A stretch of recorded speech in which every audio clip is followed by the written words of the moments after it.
Man, I've been so caught up by the 3DS eShop closure lately. I could have sworn there was another console that I was just as dumb for. Oh, how could I forget about this little rascal?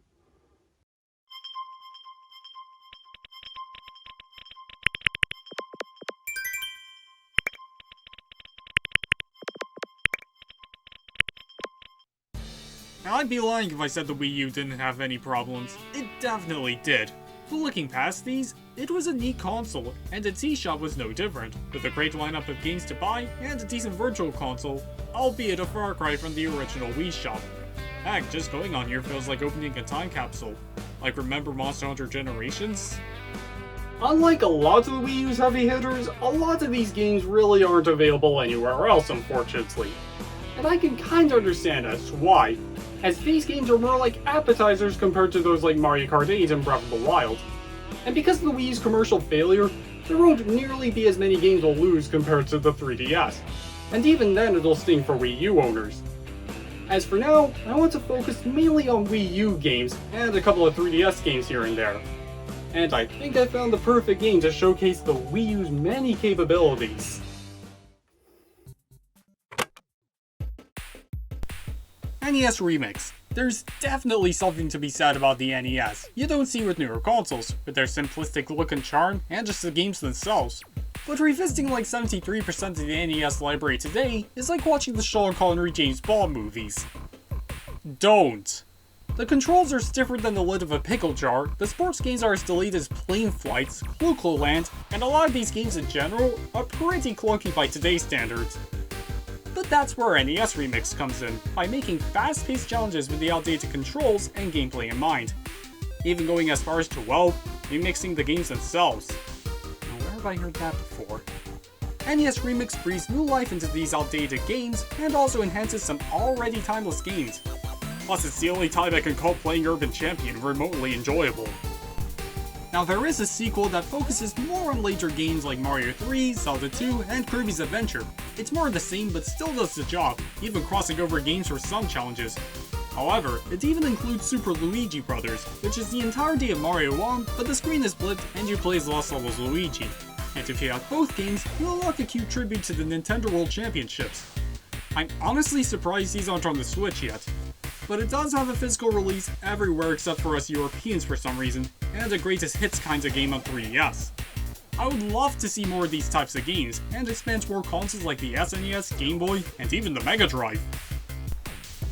One major addition to the NES's success were its light gun games, but the problem nowadays is that they won't work on modern flat-screen TVs. But during the Wii era, light gun games slowly made a comeback thanks to the Wii's pointer controls, and during the Wii U era, Nintendo reworked the classic NES games to support pointer controls with the Wii Remote.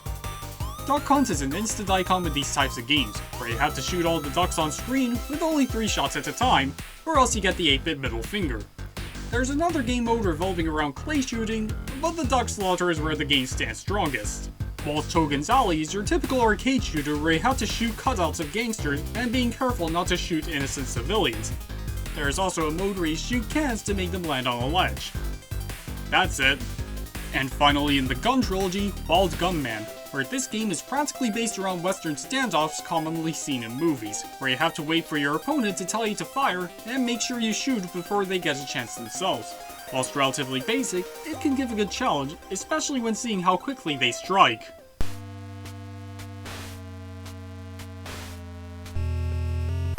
Now I know what you're thinking. Did I fire 6 shots? Or only 5? Well, to tell you the truth, in all this excitement, I kinda lost track myself. But seeing that this is a Wii Remote with the Motion Plus adapter, the accessory that enhances the motion controls to blow your head clean off, you've gotta ask yourself one question. Do I feel lucky? Well, do you, punk? Jeez, video games really are getting more violent these days. Sure, these games are not exactly one-to-one with the NES, but these are still light gun games from the 80s being preserved, and that is something I want other companies to take notes on. Fast Racing Neo is a futuristic racing game made by the talented folks at Shin'en Multimedia. It essentially works like F-Zero, and to secure first place, the game uses a well-implemented boost system where you collect orbs to increase your speed and swap colors on your car to match the boost strips to go faster. Since this is a fast-paced racing game, the courses are well varied in design and offer a good challenge where you'll likely crash a lot. If you've been begging for a new F-Zero for nearly 2 decades now, I think this game will do the trick. The game luckily has a physical release over here in Europe, and a more expanded version on the Switch called Faster RMX. Nano Assault Neo. Its 3DS release EX already looked great, but on Wii U, it's one of the best looking games I've seen, period. Just like the 3DS game, you play as a microscopic ship, roaming around cells to fend off invading bacteria. The controls are excellent, taking full advantage of both analog sticks with the left piloting the ship, and right controlling the gunfire. It has a neat feature on the gamepad with it showing a map for what's going on if you missed out on bonus points and enemies. The game has a tense but fair challenge. Thankfully, the game was ported to PS4. Art of Balance. This puzzle game has you balancing blocks and making sure that they don't fall in the water. As a puzzle game, this concept works wondrously. The gameplay is surprisingly relaxing, especially with its Zen soundtrack. The graphics are outstanding, great level layouts, and so many flexible control schemes, with buttons, touch, and pointer controls. Seeing as it was originally a WiiWare game after all, there is another version on 3DS mainly with touch controls and graphics in line with its WiiWare release. With how well received this game is, Shin'en made it very clear that Art of Balance isn't going anywhere, as it's on PS4 and Switch. I've got like 3 versions of this game. Please send help. Now I would have talked about Earthbound Beginnings in a heartbeat, but Nintendo just had to put it on their online service.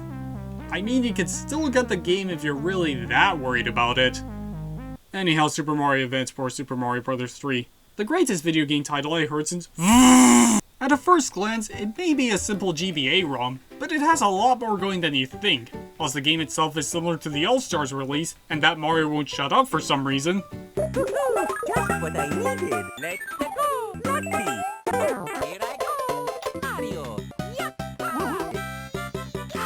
The fact that Charles Martinet still isn't voicing Mario in the new movie still amazes me.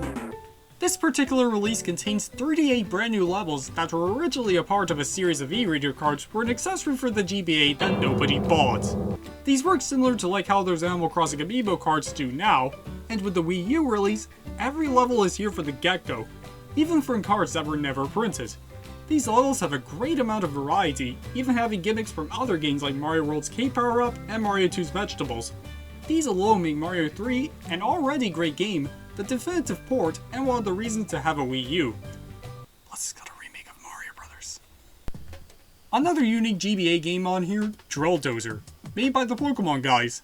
This is a platformer where you play as Jill, who controls a mech with a giant drill. It's already standard enough, but where this game shines is the drill, where when you attack, it makes the controller rumble. It may not be that impressive, but this is on the GBA, and the vibration is pretty strong too.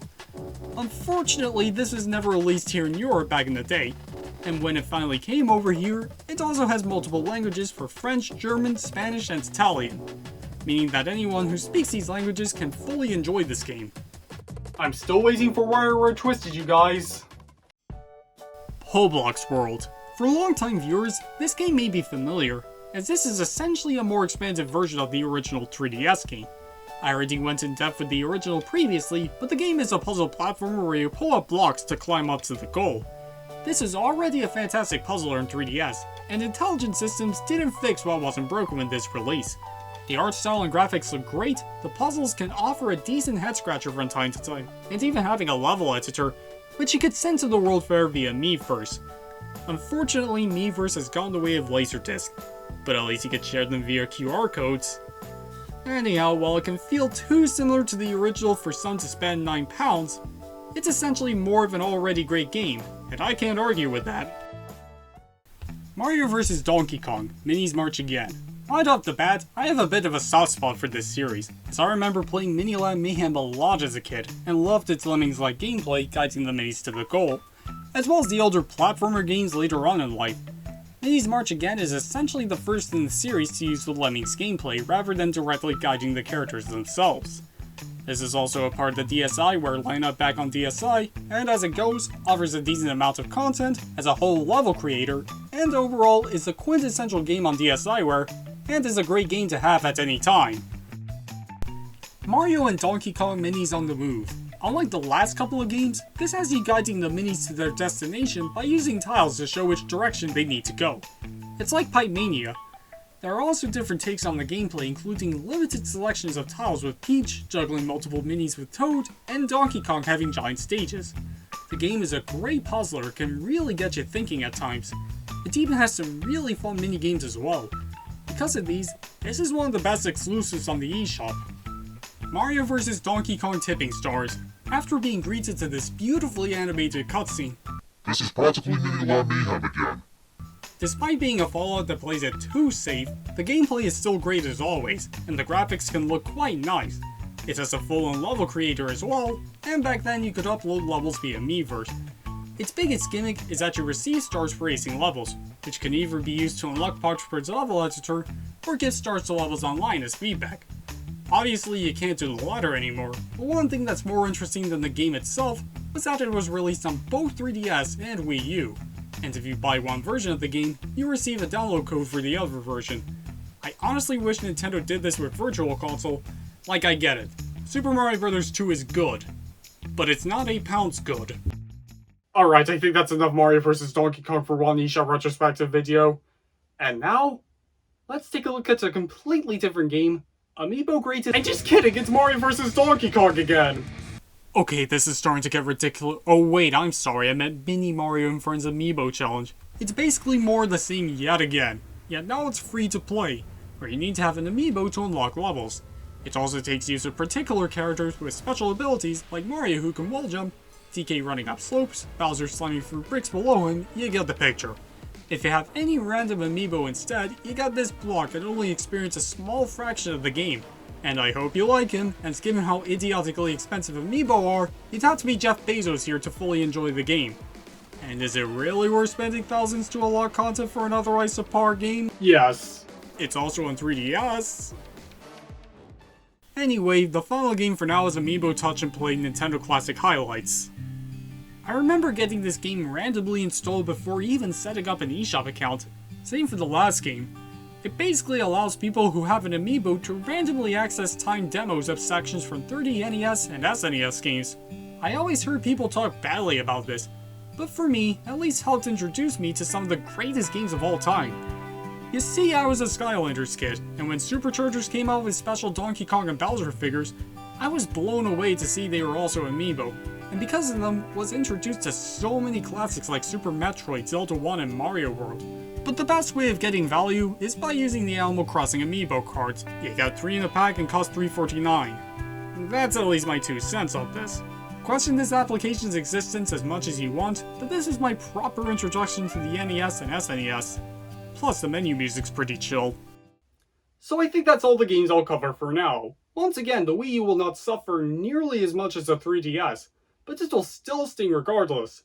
So if you have a 3DS and or Wii U lying around, I'd recommend buying as many games as you can so you don't feel disappointed on what you missed out on. And there's still time too, as the closure is months away. And one more thing. Why were there so many Mario vs. Donkey Kong games on these consoles? Thanks for watching.